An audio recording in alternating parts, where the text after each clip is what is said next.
And so I'm a major believer that there is a role for Bitcoin in portfolios.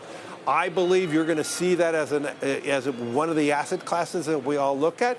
I look at it as digital gold, as I said before. 비트코인은 디지털 금이며 향후 우리 모두가 바라보는 정식 자산 클래스로 발돋움할 것이라고 주장하고 있는 인물은 전 세계 1위 자산운용사 블랙록의 CEO 레리 핑크입니다. 블랙록은 현대 자본주의 시스템의 최상위 포식자이자 크립토 시장 혁신 추진과 인프라 구축에도 최전방에서 엄청난 영향력을 행사하고 있는 만큼 레리 핑크가 생각하는 향후 자본주의 시스템과 경제의 미래 그리고 비트코인에 대한 그의 디테일한 인사이트에 대해서 함께 들어보도록 하겠습니다. Let's get to BlackRock. I'm joking because Larry is someone who was just so enjoyable to talk to and so smart. They posted an earnings beat, record assets under management. When I say record assets under management, I mean they are taking a lot of money. We mentioned that people are de-risking, which is incredible. Larry Fink, thank you so much for joining us. Hi, guys.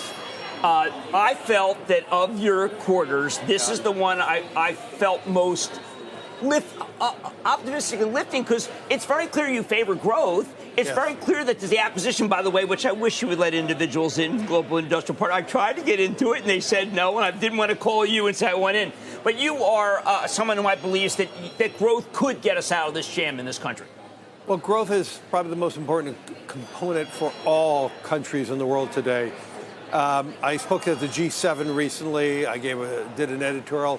We need to find ways of growth, especially in front of an election right now. Both candidates need to talk about growth, need to find ways of creating optimism and creating opportunities for growth. Growth is not going to come from tax cuts.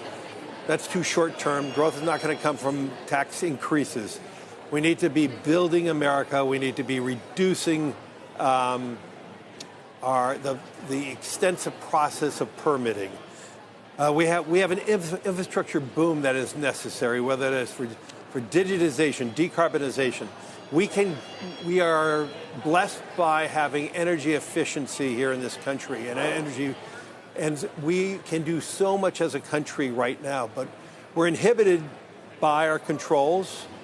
And we need to be growing out of this. And this is my message, not just to the U.S., but to every country right now. We have rising deficits. No one is spending enough time talking about deficits. The U.S. deficits are the largest in the world, growing at the fastest rate in the world.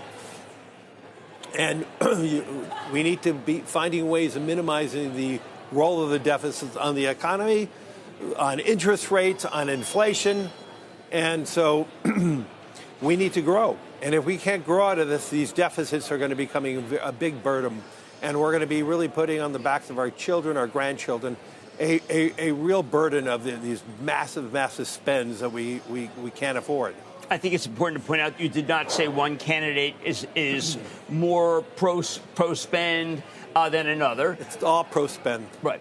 But I do think it's important also that President Trump has been adamant that there's been way too much regulation under President Biden. So I have to believe that you would say that the business would be unfettered. And if they're unfettered, that could help the growth, which would therefore lower the deficit. We need unfettered businesses right now. We need growth. And we're going to get growth from the private sector. We can't rely on public deficits anymore. The public deficits are just growing too fast as a percent of GDP. As a perspective, our deficits were only $8 trillion in 2020. They're going to be at $26 trillion, $36 trillion. We grew our deficits more than $1 trillion a year over the last 24 years. This is unheard of. It is at an unsustainable level.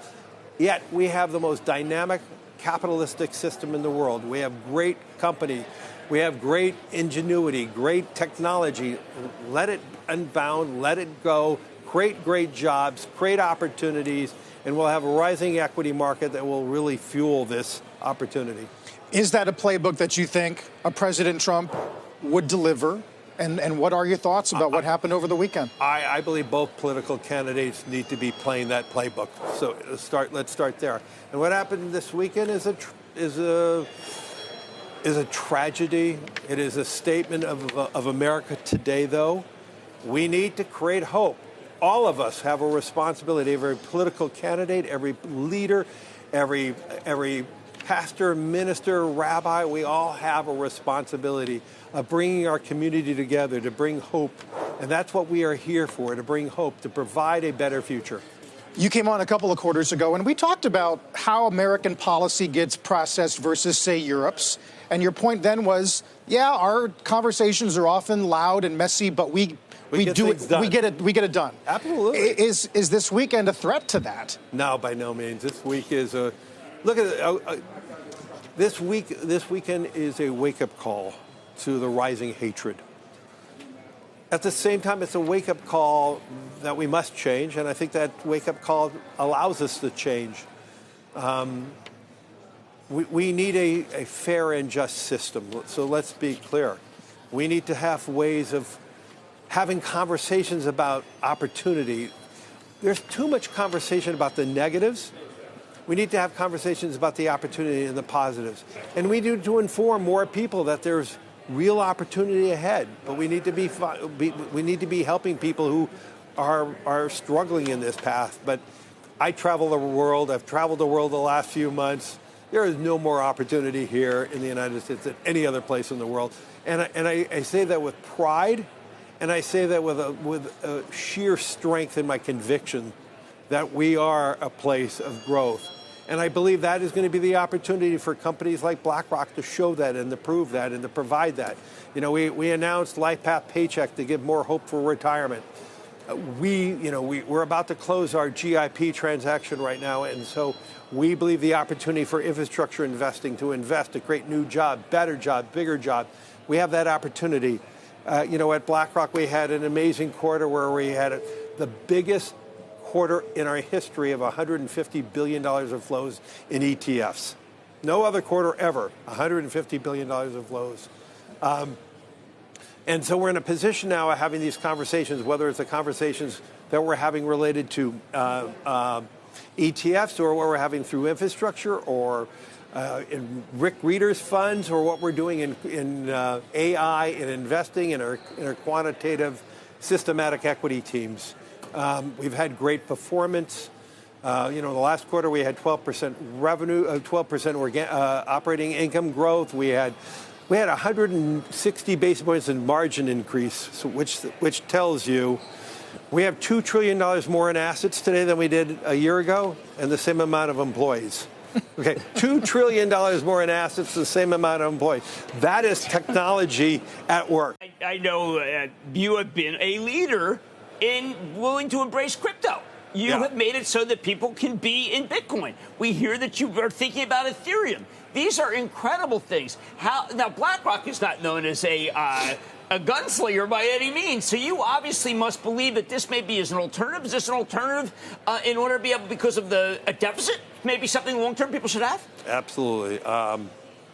As you know, I was a skeptic. Yes. I was a proud skeptic. And I studied it, learned about it, and I came away saying, okay, my opinion 5 years ago was wrong. Here's my opinion today. This is what I believe in today. I believe the opportunity today. I believe Bitcoin is legitimate. I'm not trying to say there's not misuses like everything else, but it is a legitimate financial instrument that allows you to have maybe uncorrelated, non-correlated type of returns. I believe it is an instrument that you invest in when you're more frightened, though. Right. It is an instrument when you believe that countries are debasing their currency, debasing their currency by excess deficits, and some countries are. I believe we have countries where you're frightened of your everyday existence, and if you have an opportunity to invest in something that is outside your country's control, then you can have more financial control. And so I'm a major believer that there is a role for Bitcoin in portfolios. I believe you're going to see that as one of the asset classes that we all look at. I look at it as digital gold, as I said before, and I do believe there's a real need for everyone to look at it as one alternative to, I would say, the optimism that I have in the world.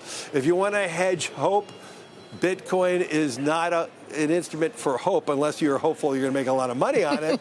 But I look at it as a vehicle in which you're expressing your financial acumen in something that you're more frightened of the world, you're more frightened of your existence.